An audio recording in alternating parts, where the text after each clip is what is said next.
कि वो उनका स्वागत करें।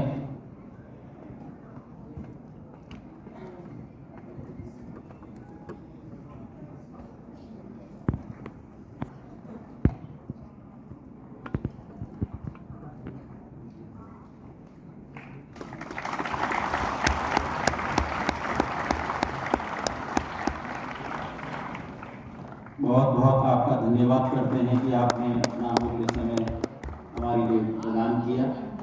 पूरा परमार्थ निकेतन विश्व वेद परिषद की ओर से आपका बहुत बहुत स्वागत।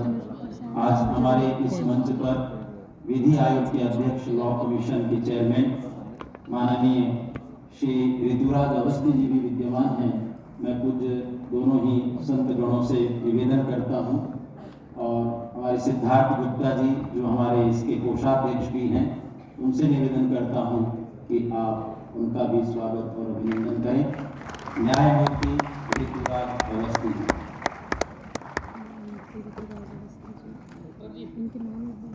हमारे इस मंच पर महेंद्रगढ़ सेंट्रल यूनिवर्सिटी के वाइस चांसलर कुलपति माननीय प्रोफेसर टंकेश्वर कुमार जी भी उपस्थित हैं। आपका भी महोदय बहुत बहुत स्वागत। और मैं दोनों ही विद्वान संतगणों से निवेदन करता हूं कि प्रोफेसर टंकेश्वर कुमार जी का स्वागत करें।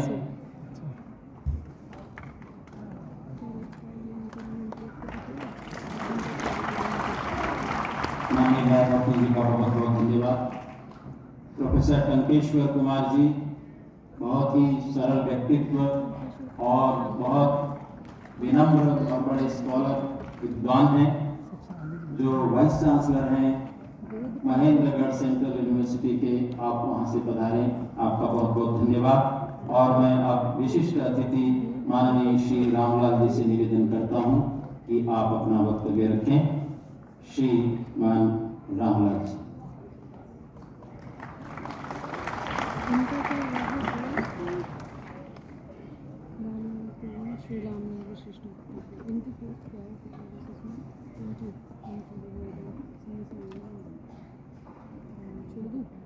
दो दिन के इस महत्वपूर्ण कार्यक्रम में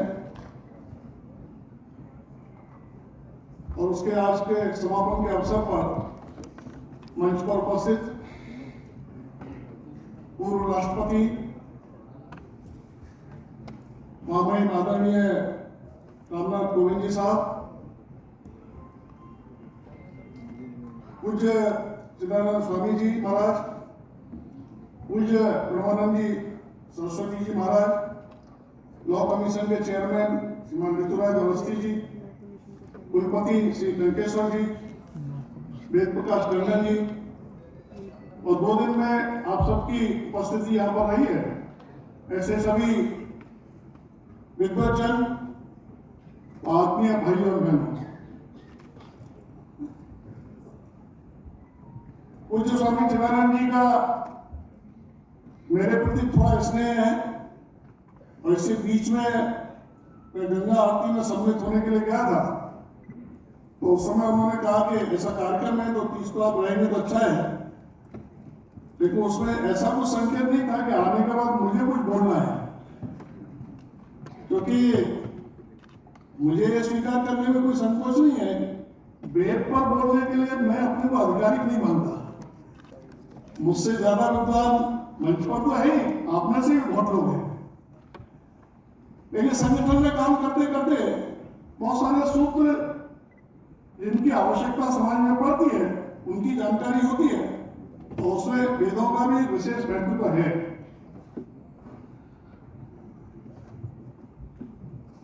हम सब जानते हैं कि पिछले 1200 वर्षों में भारत में अनेक उतार चढ़ाव आए, जय पराजय हुई, एक संघर्ष का इतिहास है। मैं जानबूझ के संघर्ष का इतिहास कह रहा हूं, उसको गुलामी का इतिहास नहीं कह रहा, क्योंकि उसमें जय भी हुई तो पराजय भी हुई। उस इतिहास में तो हम नहीं जा रहे हैं, लेकिन कुछ लोगों ने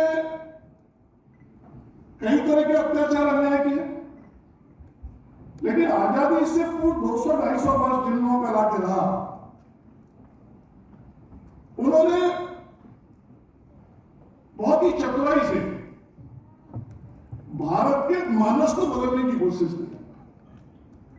यदि 3 शब्दों में कहा जाए तो भारत को लूटा, भारत को बांटा और भारत में हीन मामला पैदा करने की कोशिश की, इंफर्टिक कॉम्प्लेक्स पैदा करने का प्रयास किया।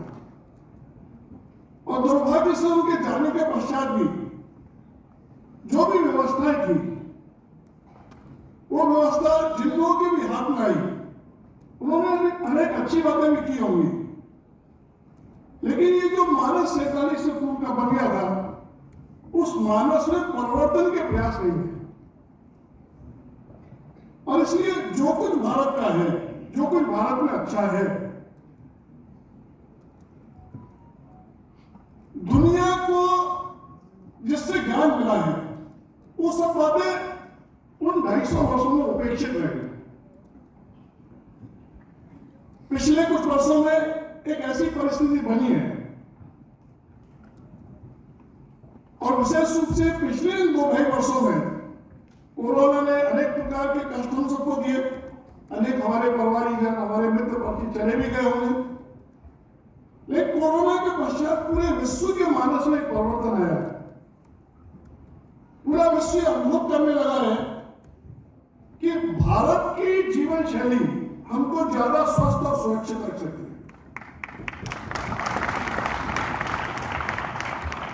मेरे कई ऐसे मित्र हैं जो हर्बल मेडिसिन का काम करते हैं। वो कहते हैं हमारी हर्बल मेडिसिन, अनेक मेडिसिन ऐसी है जिनका एक्सपोर्ट 10 गुना 20 गुना तक बढ़ गया। इसका मतलब दुनिया प्रयोग कर रही है। योग, प्राणायाम, आयुर्वेद, हम सब इसमें देख रहे हैं, उसके विस्तार में मैं नहीं जाता। दूसरा उन्होंने एक अनुभव किया कि भारत में क्षमताएं बहुत है।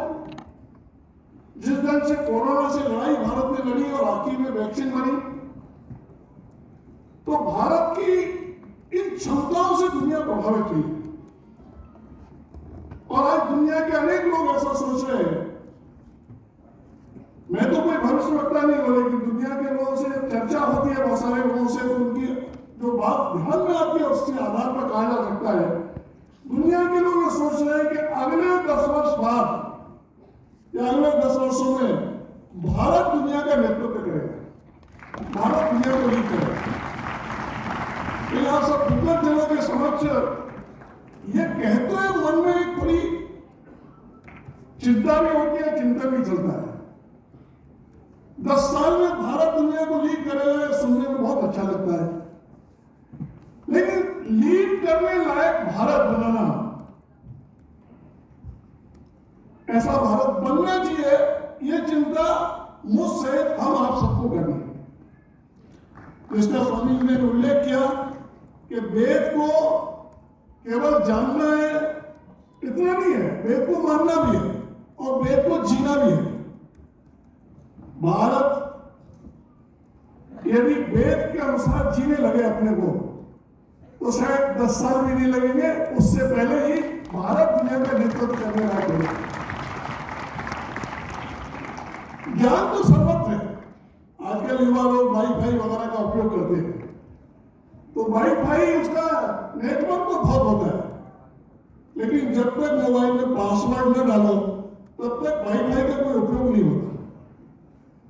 तो वेद ये पासवर्ड है पूरी दुनिया की सारी वाईफाई इस वातावरण को एक समझने और सीखने के लिए। फिर इस अर्थ में हम वेदों की अनुभूति करें, वेदों को समझने का प्रयास करें। और यह विद्वजन बैठे, मैंने प्रारंभ में कहा मैं तो बहुत अधिकारी व्यक्ति नहीं हूं, और इसलिए आपसे निवेदन नहीं कर सकता हूं। आज समाज का बहुत अच्छा प्रयास हुआ है, पूरे देशभर में हुआ, इतने गुरुकुल हैं, और भी अनेक प्रकार से गुरुकुल की संस्थाएं चल रही है। वेद को एक सामान्य सरल और जन भाषा में सब तक पहुंचाने की क्या व्यवस्था हो सकती है। मेरी पूज्य स्वामी से भी चर्चा हुई थी ऋषिकेश में, इसकी दृष्टि से प्रयास हो रहे हैं। वो प्रयास और अधिक अधिक बढ़ते हैं, गति के साथ बढ़ते हैं। अभी देश की युवा पीढ़ी को भी लगता है कि वेद ये कोई हमारे लिए नहीं है, वेद तो कोई बहुत विद्वान लोगों के लिए, ये तो आध्यात्मिक उसकी साधना करने वालों के लिए मानो वेद है। वेद में उनको ध्यान में नहीं आता कि आध्यात्मिक ज्ञान के साथ भौतिक ज्ञान भी है।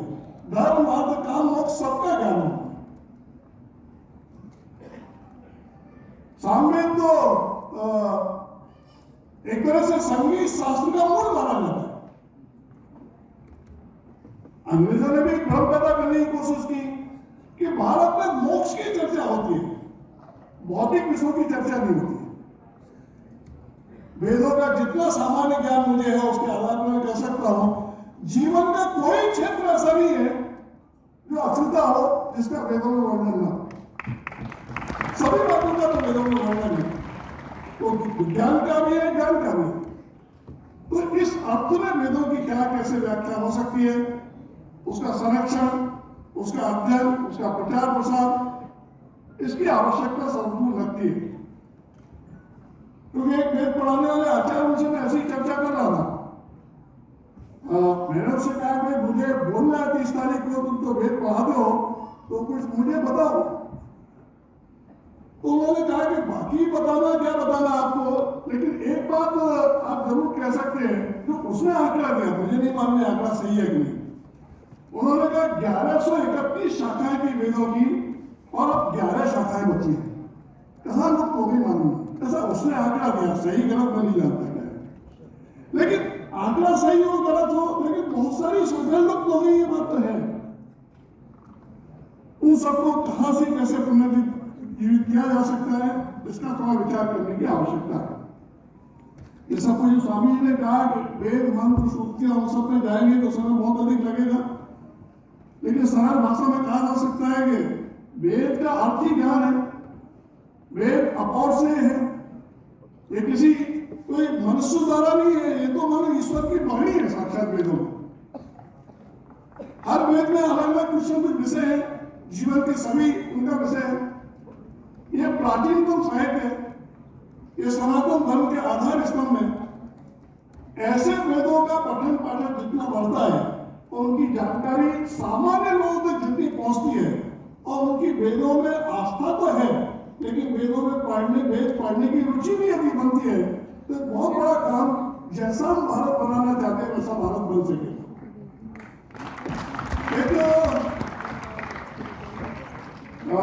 आप सब विद्वान लोग हैं, तो मैंने कहा कि आप सबको मैं कुछ बताऊं ये अच्छा नहीं लगता,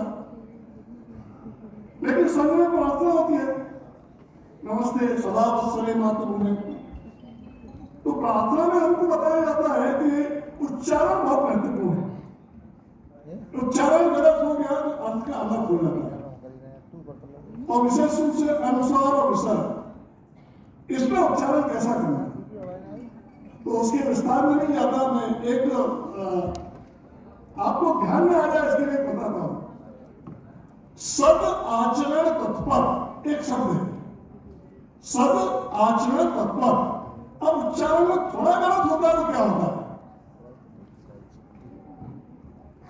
आपको इधर लगा दो सदाचरण तत्पर।